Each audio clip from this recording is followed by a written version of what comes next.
ഇന്നത്തെ ന്യൂക്ലിയർ ഫാമിലിയില് ഹസ്ബൻഡും വർക്ക് ചെയ്യുന്നു, വൈഫും വർക്ക് ചെയ്യുന്നു. കാരണം മകന്റെയോ മകളുടെയോ സ്കൂളിലുള്ള ഫീസ് കൊടുക്കണമെന്നുണ്ടെങ്കിൽ രണ്ടുപേരും വർക്ക് ചെയ്താലേ പറ്റുള്ളൂ. ഇവര് തമ്മിൽ ബന്ധമുണ്ടോ എന്ന് പോലും കാണാനുള്ള ഒരു അവസരം കിട്ടില്ല. Because they will be working late night.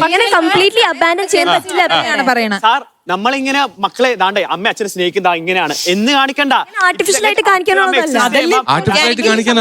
സംഭവിക്കുന്ന സാധനമാണ്. അല്ലാതെ ഞങ്ങൾ കണ്ട് സ്നേഹിക്കുന്ന ഇങ്ങനെയാണെന്ന് കാണിച്ചു കൊടുക്കേണ്ട ആവശ്യമില്ല.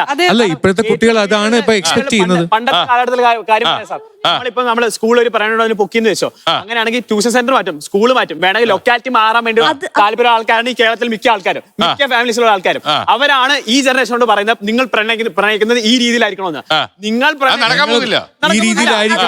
അത് മാത്രല്ല ഒരു വീട്ടിൽ നിന്ന് കുട്ടീനെ വളർത്തുമ്പോൾ സെൽഫ് റെസ്പെക്റ്റും ഒരു ഇൻഡിപെൻഡൻസി ആയിട്ട് വളർത്തണം. So when the child grows up like that, അവർക്ക് ഇങ്ങനത്തെ ഡിസിഷൻസ് എടുക്കാൻ കുറച്ചെങ്കിലും they understand how to go about ways. ഇപ്പൊ I'm not saying 6th grade അവർക്ക് മനസ്സിലാവും എന്നല്ല ഞാൻ പറയുന്നത്. പക്ഷെ പാരന്റ്സ് അതായത് they have to build that sort of confidence ആ ഒരു കുട്ടിയില്. Out of experience I am telling you, toxic ആണ് എന്ന് പറഞ്ഞിട്ട് സംസാരിച്ചു വന്നു കഴിഞ്ഞപ്പം രണ്ടുപേരില് ഒരാള് ടോക്സിക് ആണെന്ന് പറയപ്പെടുന്ന ആള് ശരിക്കും പറഞ്ഞാൽ ഒന്നും ചെയ്തിട്ടേ ഇല്ല. തെറ്റിദ്ധാരണയിൽ അത് ടോക്സിക് ആണെന്ന് പറഞ്ഞ് വലിയ ബഹളം ഉണ്ടാക്കി കഥ പോയ കേസുകളുണ്ട്.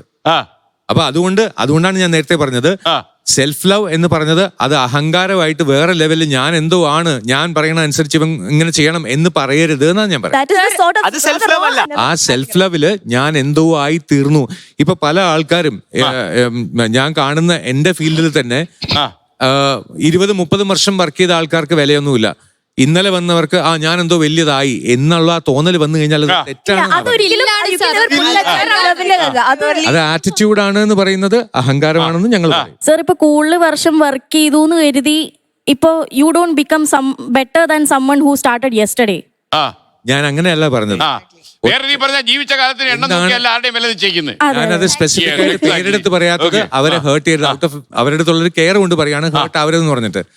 ഒന്നും അറിഞ്ഞുകൂടാത്തത് എനിക്കെല്ലാം അറിയാം എന്ന് കാണിക്കുന്ന അഹങ്കാരത്തിലേക്ക് പോയി പോകുന്നു. ചില അത് അഹങ്കാരമാണ്, ശരിയാണ്. പക്ഷേ അത് കാണിക്കുന്നതിനാണ് തെറ്റ് പറയണം. ഞാനിപ്പോ ഇന്നലെ ഒരു വർക്ക് തുടങ്ങി എന്ന് കരുതി എനിക്കൊന്നും അറിയില്ല എന്നുള്ള ഒരു ധാരണയല്ലല്ലോ. ഒന്നും അറിയാത്ത ആള് സെൽഫ് ലവിന്റെ പേരില് എനിക്കെല്ലാം അറിയാം എന്ന് പറഞ്ഞ ആറ്റിറ്റ്യൂഡ് കാണിച്ചു കഴിഞ്ഞാൽ എല്ലാം അറിയാവുന്നവര് പുച്ഛിച്ചിട്ട് പോകും. ഇത് എന്താ ഇതിന് ഭ്രാന്താണെന്ന് പറഞ്ഞിട്ട് പോകും. സെൽഫ് ലവ് എന്ന് പറയാൻ പറ്റുമോ? സെൽഫ് ലവ് ആണ് എന്ന് അവര് കരുതുന്നു.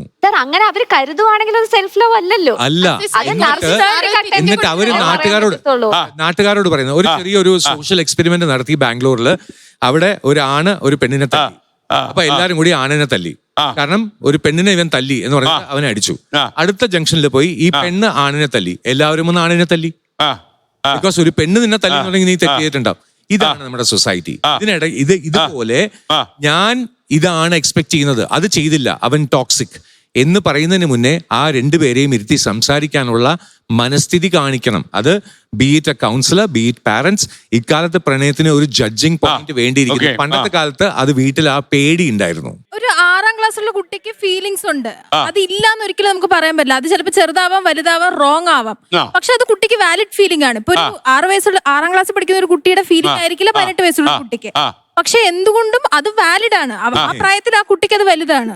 ഒറ്റൊരു കാര്യം ഞാൻ പറയുന്നുള്ളൂ, പണ്ടത്തെ കാലത്തെ പ്രണയവും ഇന്നത്തെ കാലത്തെ പ്രണയവും തമ്മിലുള്ള ഡിഫറൻസ് പറയുമ്പോൾ അന്ന് 6ാം ക്ലാസ്സിൽ പഠിക്കുന്ന ഒരു കുട്ടി പോയി കൈമുറിക്കുന്ന ലെവലിലേക്ക് ലവ് ബ്രേക്കപ്പ് ആവത്തില്ലായിരുന്നു. ഇന്ന് അത് ആവുന്നേ പറഞ്ഞു. ഫ്രീഡം ഇല്ലായിരുന്നു സാർ. അതുകൊണ്ട് തന്നെയാണ് അവർക്ക് അതിനുള്ള സ്പേസ് ഇല്ലായിരുന്നു. അല്ലാതെ അത് അവർക്ക് നല്ല കൃത്യമായിട്ടുള്ള ബുദ്ധി ഉണ്ടായിട്ടോ അല്ലെങ്കിൽ കൃത്യമായിട്ടുള്ള സൈക്കോളജിസ്റ്റ് ആയിട്ട് ചോദിച്ചു നോക്കൂ. പ്രീ ഫ്രോണ്ടൽ കോർട്ടെക്സ് വർക്ക് ചെയ്ത് തുടങ്ങുന്നുണ്ടെങ്കിൽ 18 തൊട്ട് 21 വയസ്സ് അല്ലെങ്കിൽ മാക്സിമം 24 വരെ വയസ്സിനകത്താണ് പ്രീ ഫ്രോണ്ടൽ കോർട്ടെക്സ് വർക്ക് ചെയ്യുക. അതായത് അനാലിസിസ് ചെയ്യാനുള്ള ബുദ്ധി വരുന്നത് തന്നെ 21 വയസ്സൊക്കെ ആവുമ്പോഴാണ്. ഈ 6ാം ക്ലാസ്സിൽ പഠിക്കുന്ന കുട്ടിക്ക് ആനിമൽ ബ്രെയിൻ മാത്രം അത് വാലിഡേറ്റ് ചെയ്ത തെറ്റാണ്. പണ്ടത്തെ 6ാം ക്ലാസ്സിലെ കുട്ടിയും ഇന്നത്തെ 6ാം ക്ലാസ്സിലെ കുട്ടിന്റെ ആ ഒരു ബ്രെയിൻ ഇന്നും പണ്ടും 9 മാസത്തിലാണ് പ്രസവിച്ചിരുന്നത്, ഇന്നും 9 മാസത്തിലാണ്. ഇന്ന് ഡിജിറ്റൽ ഏജ് എന്ന് പറഞ്ഞാൽ അടുത്ത മാസം പ്രസവിക്കാൻ പറ്റില്ല. പക്ഷേ ഞാനൊരു കാര്യം പറയട്ടെ, ഞാൻ ഇപ്പൊ നേരത്തെ പറഞ്ഞ പോയിന്റിൽ ന്യൂക്ലിയർ ഫാമിലി ആയതുകൊണ്ട് വീട്ടിൽ പാരന്റ്സ് ഉണ്ടായില്ല, അതുകൊണ്ട് ആ കുട്ടീനെ പ്രോപ്പറായി ഗൈഡ് ചെയ്യാൻ പറ്റില്ല. പക്ഷേ ഇൻഫ്ലുവൻസ് എന്ന് പറയുന്ന സംഭവം വീട്ടിൽ നിന്ന് മാത്രം കിട്ടിയോണ്ട് കാര്യമില്ല. വീട്ടിൽ ഇപ്പൊ നല്ലപോലെ പാരന്റ്സ് പ്രോപ്പറായിട്ട് എല്ലാ കാര്യത്തിനും ഉണ്ടായി. ഇപ്പൊ അമ്മ ഹൗസ് വൈഫ് ആയിട്ട് വീട്ടിൽ ഇരുന്നു വെക്കട്ടെ, അങ്ങനെ ഇരുന്ന എന്നിരുന്നാലും അത്ര നല്ല കെയർ കിട്ടിയാലും പുറത്തു പോയിട്ട് അപ്പൊ ആരുടെ തെറ്റാണ്? ഇൻഫ്ലുവൻസ് കിട്ടാം. ജെൻസിയുടെ ആണോ അതോ അമ്മയുടെ ആണോ? അല്ല, അപ്പൊ ഞാൻ പറഞ്ഞു വരുന്നത് വീട്ടില് പാരന്റ്സ് ലവ്, ഇപ്പൊ ജെൻസി റിലേഷൻഷിപ്പ് വർക്ക് ചെയ്യുന്ന പാരന്റ്സ് അങ്ങനെ ഉണ്ടെങ്കിലും അത് പാരന്റ്സിന് മിസ്റ്റേക്ക് അല്ല. അത് അത്രേ പറഞ്ഞുള്ളൂ. ജെൻസി ഇപ്പൊ അങ്ങനെ പോകുന്നു, പക്ഷെ എല്ലാ പാരന്റ്സ് അല്ലാന്നാ ജെൻസീസും പറയണേ. അങ്ങനെയല്ല. ലോകത്തെവിടെയായാലും ഏത് സമയത്തും 24 വാർത്തകളും ഓഗ്മെന്റഡ് റിയാലിറ്റി പാക്കേജുകളും എക്സ്പ്ലെയിനറുകളും വിശദമായി കാണാൻ ഞങ്ങളുടെ യൂട്യൂബ് ചാനൽ നിങ്ങൾക്ക് സബ്സ്ക്രൈബ് ചെയ്യാം.